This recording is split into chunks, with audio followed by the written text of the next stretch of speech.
నమస్తే. ప్రస్తుతం మనతో పాటు సీనియర్ జర్నలిస్ట్ దాము బాలాజీ ఉన్నారు. ఆయనతో మాట్లాడదాం. నమస్తే సార్. నమస్తే. అమిత్ షా అంటే బీజేపీ దగ్గర ఏపీ పాలిటిక్స్ సంబంధించి అంటే ఎలక్షన్ రిజల్ట్స్ మొత్తం అక్కడ ఉన్నాయి అని చెప్పేసి తెలుస్తుంది. అండ్ ఇంకోటి ఏంటంటే ఇప్పుడు నెక్స్ట్ తిరుమలకి అమిత్ షా రాబోతున్నారు. అక్కడికి విజయసాయి ఆయన టీం అక్కడ కలవబోతున్నారు. టీడీపీ వాళ్ళకి ఆ పర్మిషన్ లేదు అంటే అనుమతి లేదు అని అంటున్నారు. అసలు ఏం జరగబోతుందంటారు? అంటే ఇది ఏంటంటే ఎన్నికలు తర్వాత రకరకాల ఊహాగానాలు ఉన్నాయి. ఈ ఊహాగానాలు దాని ఏమంటారు, సినిమా భాషలో ప్లాట్ థిక్కెన్స్ అంటారు. అంటే ప్లాట్ థిక్ అయిపోతూ వస్తుంది. సినిమా గడిచే కొద్దీ ఇంటెన్సిటీ థిక్ అవుతూ వస్తుంది కదా, అలాగా.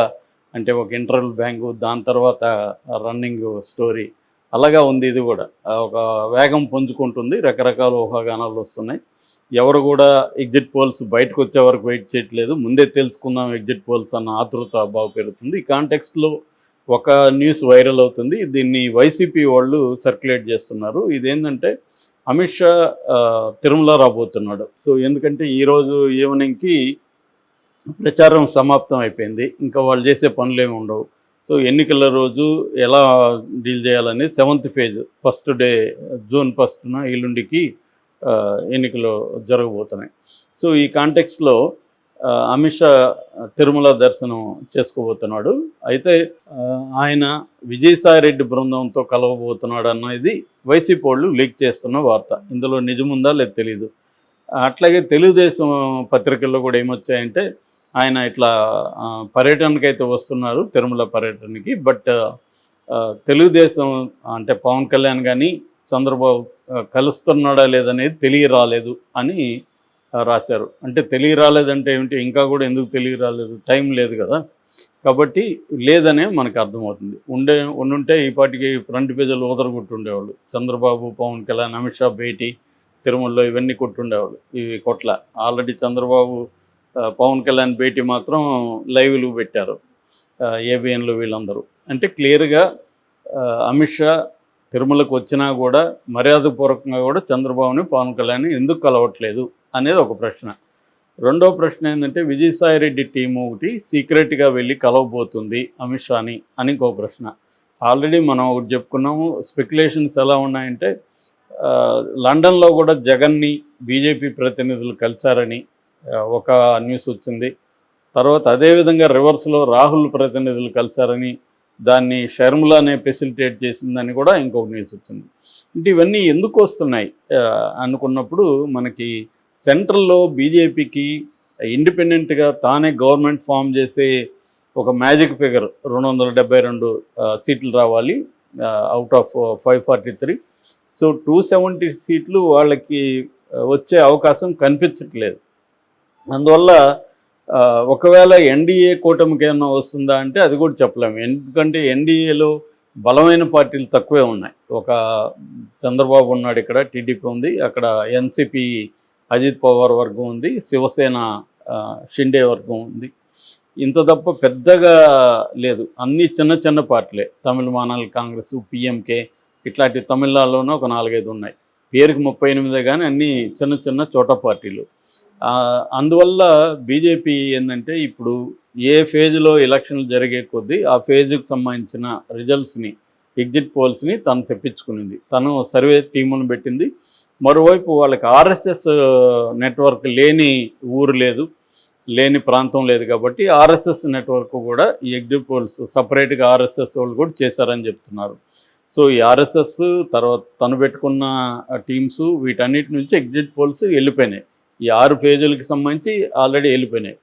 సో అట్లాగే ఆంధ్రప్రదేశ్కి సంబంధించి కూడా అంటే ఒకటి లోక్సభ, 2 ఇక్కడ రాష్ట్రానికి సంబంధించిన అసెంబ్లీ ఎన్నికలకు సంబంధించి కూడా ఎగ్జిట్ పోల్స్ బీజేపీ దగ్గరికి వెళ్ళిపోయినాయని చెప్తున్నారు.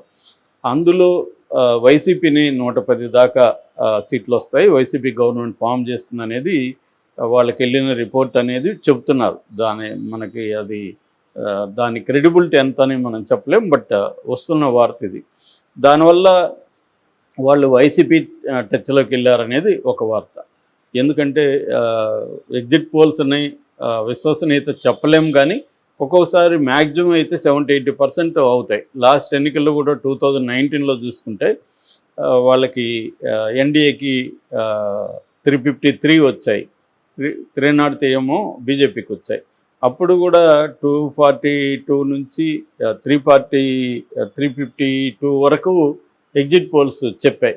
అంటే ఓవరాల్గా ఎగ్జిట్ పోల్స్ అన్నీ కూడా నేటి చాణక్య కానీ, ఇండియా టుడే, యాక్సిస్ కానీ వీళ్ళందరూ కూడా కరెక్ట్గానే గెస్ చేయగలిగారు మళ్ళీ మోడీ వస్తున్నాడని. ఆంధ్రప్రదేశ్లో మాత్రమే కొన్ని తెలుగుదేశం వస్తాయని, కొన్ని వైసీపీ వస్తుందని ఎగ్జిట్ పోల్స్ స్ప్లిట్ అయినాయి. ఇక్కడ తెలంగాణకు వచ్చేసరికి కూడా కొన్ని ఎగ్జిట్ పోల్స్ బీఆర్ఎస్ మళ్ళీ గవర్నమెంట్లోకి వస్తుందని చెప్పారు. సో కాబట్టి ఓవరాల్గా తీసుకున్నప్పుడు ఎగ్జిట్ పోల్స్ 10 వచ్చాయనుకో, ఫర్ ఎగ్జాంపుల్ 10లో 6 7 ఒకవైపు అయితే ఉంటున్నాయి.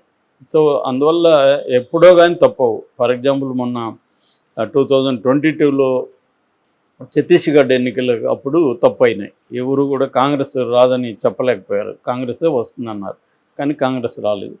సో అలాగా ఒకవేళ తప్పైనా ఎగ్జిట్ పోల్స్ ఎందుకన్నా మంచిది వీళ్ళతో టచ్లో ఉంటే బెటర్ అనేది అనుకుంటున్నారు. ఎట్లాగంటే చంద్రబాబు ఎలాగ ఇంకా బయటికి వెళ్ళడు, సో జగన్తో కూడా మనం టచ్లో ఉండాలి. ఎందుకంటే బీజేపీకి ఆ భయం అయితే స్టార్ట్ అయింది గత కొంతకాలం నుంచి. అందుకనే మనకి ప్రశాంత్ కిషోర్ లాంటి వాళ్ళని మళ్ళీ రంగంలోకి వదిలి అతన్ని సెపాలజిస్ట్గా మార్చేసి, యాక్చువల్గా అతను ఎప్పుడు సెపాలజిస్ట్ కాదు, అతను పొలిటికల్ కన్సల్టెంట్, కానీ ఈ మధ్య సెపాలజిస్ట్కి మారి పిలిచినా పిలవకపోయినా ప్రతి ఛానల్కి వెళ్ళి అతను ఇంటర్వ్యూలు ఇస్తున్నాడు. చివరికి యూట్యూబ్ ఛానల్కి కూడా ఇంటర్వ్యూలు ఇస్తున్నాడు. ఎప్పుడు ఇలా ఇవ్వలేదు అతను. దాన్ని బట్టే వాళ్ళ కంగారు, వాళ్ళ టెన్షన్ అర్థమవుతుంది బీజేపీకి. సో ఈ టెన్షన్ ఉంది కాబట్టి ఏ పార్టీని కూడా మనం ఎనిమిగా చేసుకోవద్దు, ప్రతి పార్టీతో టచ్లో ఉందాము అనేది బీజేపీ స్ట్రాటజీగా చెప్తున్నారు. అందుకని చంద్రబాబు పవన్ కళ్యాణ్ ఎలాగో ఎన్డీఏలో ఉన్నారు కాబట్టి ఒకవేళ రేపు పొద్దున అక్కడ టగ్ ఆఫ్ వార్ బలంగా ఉండి ఇండియా కూటమి కూడా గవర్నమెంట్ ఫామ్ చేసే పరిస్థితులు ఉంటే జగన్ అటు జంప్ అయ్యే అవకాశం కూడా ఉంది.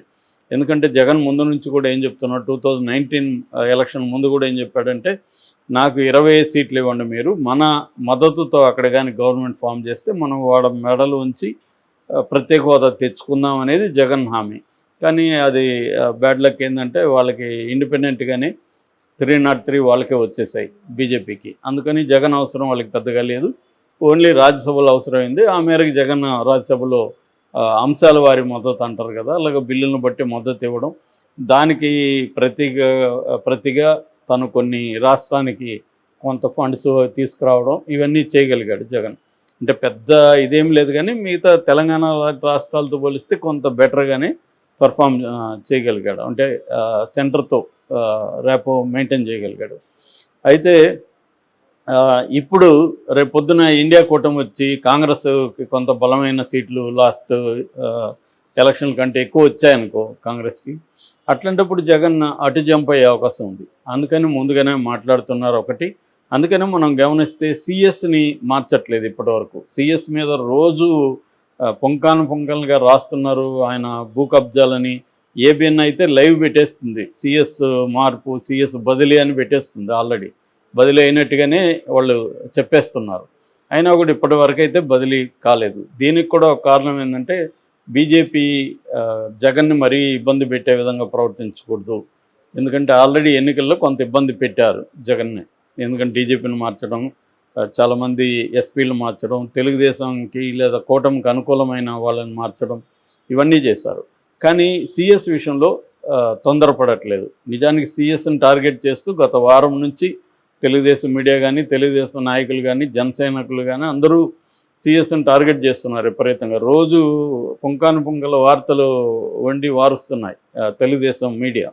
అయినా కూడా వాళ్ళు పట్టించుకోలేదు. అట్లాగే స్టేట్లో పురంధేశ్వరి ఎక్కడుందో కూడా ఎవరికి తెలియదు. బీజేపీ నాయకులు ఎవరు కూడా సిఎస్ మీద ఇప్పటివరకు నోరు తెరవలేదు.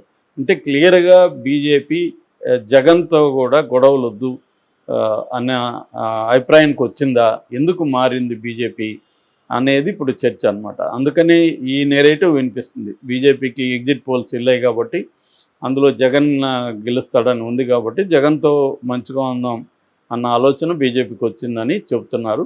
ఇది ఎంత నిజం అనేది మనకు తెలియదు. బట్ ఎల్లుండి ఎగ్జిట్ పోల్స్ వచ్చినాక కొంతవరకు ఇది నిజమో కాదో చెప్పచ్చు.